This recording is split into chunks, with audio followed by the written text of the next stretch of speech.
अस्सलाम वालेकुम viewers, welcome to Pharma Cure. उम्मीद है आप बखैर और आफियत होंगे। जैसा कि आपको मालूम है कि हम अस्थमा के हवाले से डिटेल वीडियोस बना रहे हैं, जिसमें हमने लास्ट वीडियो के अंदर टर्बिटालीन जो कि स्मूथ मसल रिलैक्सेंट के तौर पे एक्ट करती है उसके बारे में डिटेल वीडियो बताई थी। उसका लिंक आपको डिस्क्रिप्शन में मिल जाएगा। आज की वीडियो जो हमारी है वो उसी क्लास के अंदर वेंटोलिन यानी कि सल्ब्यूटामोल जो है वो स्मूथ मसल रिलैक्सेंट के तौर पे एक्ट करता है। इसकी सबसे पहले मैं आपको इनहेलर की फॉर्म दिखा देता हूँ। सल्ब्यूटामोल का जो ब्रांड है वो वेंटोलिन जो कि जीएसके का एक जाना माना इंटरनेशनल ब्रांड है। अब इसके हवाले से हम डिटेल इस वीडियो के अंदर बात करेंगे कि जो आपके पास सल्ब्यूटामोल है इसका मैकेनिज्म ऑफ एक्शन क्या है, इसकी इंडिकेशन क्या है, कंट्रा इंडिकेशन और बाकी भी आगे डिटेल वीडियो लेकर चलेंगे। सबसे पहले हम इसके मैकेनिज्म ऑफ एक्शन पर बात करते हैं। मैकेनिज्म ऑफ एक्शन इसका इस तरह से है कि ये स्मूथ मसल को रिलैक्स करता है क्योंकि ये alpha adrenergic beta adrenergic receptor agonist के तौर पे एक्ट करता है। एगोनिस्ट क्या है कि ये उस रिसेप्टर पर जाके बाइंड करता है, बाइंड करने के बाद ये स्मूथ मसल को रिलैक्स करता है और लंग की एयर पैसेजवे को ओपन कर देता है। सेकेंडली हम इसकी इंडिकेशन की बात करेंगे। इसकी तीन मेजर इंडिकेशन है। सबसे पहले ट्रीटमेंट या मैनेजमेंट ऑफ अस्थमा के लिए इस्तेमाल होता है। Secondly chronic obstructive pulmonary disease में ये इस्तेमाल होता है और एक्सरसाइज इंड्यूस पल्मोनरी डिजीज के अंदर भी ये ड्रग ऑफ चॉइस के तौर पे एक्ट करता है। इसके बाद अगर हम इसकी बात करते हैं इसकी डोजेज फॉर्म की, तो ये इनहेलर के साथ साथ टैबलेट फॉर्म में भी मौजूद है। उसके अलावा ये आपके पास सिरप फॉर्म में भी अवेलेबल है और इंजेक्शन फॉर्म में भी अवेलेबल है। यानी कि इससे हमें ये अंदाजा होता है कि इसके अंदर हमारे पास अस्थमा को मैनेज करने के लिए एक वास्ट वैरायटी है। यानी कि अगर हम छोटे बच्चों की बात करते हैं तो उनके लिए हमारे पास सिरप की फॉर्म मौजूद है। अगर हम एक अडल्ट की बात करते हैं तो उसके अंदर टैबलेट की 2 से 3 फॉर्मेशन हमारे पास मौजूद है। और अगर हम इमरजेंसी की बात करते हैं तो उसमें हमारे पास इंजेक्शन की फॉर्म है। और अगर लॉन्ग टर्म में अगर हमने किसी चीज़ को मैनेज करना है तो उसके लिए हमारे पास इनहेलर की फॉर्म भी मौजूद है। फिर हम इसकी बात करते हैं डोजेज फॉर्म की। सबसे पहले 2 mg टैबलेट फॉर्म अवेलेबल है मार्केट में, फिर 4 mg टैबलेट फॉर्म अवेलेबल है और फिर 4 mg एसआर भी अवेलेबल है। एसआर जो है सस्टेन रिलीज, यानी कि ऐसी टैबलेट जो अपना एक्शन आराम आराम से देती है उसको हम सस्टेन रिलीज कहते हैं। इसके बाद अगर हम इसकी सिरप की बात करते हैं तो सिरप इसका जो है वो 2 mg पर 5 ml की अवेलेबिलिटी में मार्केट में अवेलेबल है। आप लोगों को उसको दिखा देता हूँ कि ये आपके पास 2 mg पर 5 ml की सिरप के फॉर्म में भी मौजूद है।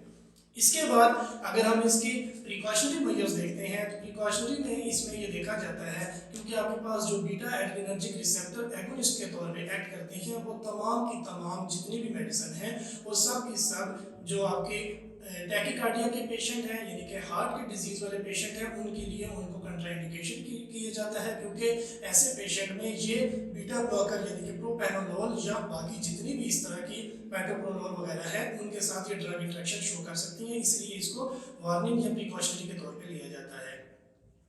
इसके बाद अगर हम इसकी प्रेगनेंसी एंड लैक्टेशन की बात करते हैं तो प्रेगनेंसी के अंदर ये वाली जो ड्रग है इसको ड्रग ऑफ चॉइस के तौर पर नहीं लिया जाता क्योंकि इसकी जो डिटेल अगर इसके ऊपर स्टडी की जाती है तो ये प्रेगनेंसी में भी और लैक्टेटिंग मदर में भी इफेक्ट शो करती है, ट्रेटोजेनिक इफेक्ट, इसीलिए इससे अवॉइड किया जाता है। उसमें हमारे पास ऑलरेडी बहुत सी जो है एंटी एस्थमेटिक यानी कि अस्थमा को खत्म करने वाली और एंटी एलर्जिक ड्रग्स मौजूद हैं जो कि हम अस्थमा को मैनेज करने के लिए इस्तेमाल करते हैं, इसलिए जो आपके पास सल्ब्यूटामोल है इससे अवॉइड किया जाता है।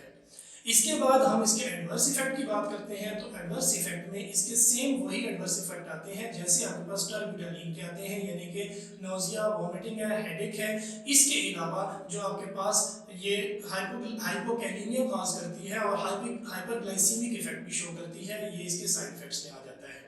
लास्ट में हम आपको इनहेलर के हवाले से जो है थोड़ी सी डिस्कशन करना चाहेंगे, थोड़ा सा ओवरव्यू गाइड करना चाहेंगे कि इनहेलर को कैसे इस्तेमाल किया जाता है।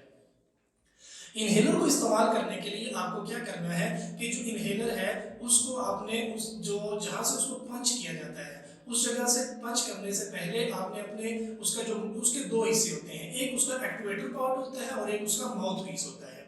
माउथ पीस वो पीस जो आपने अपने माउथ के साथ लगाना होता है।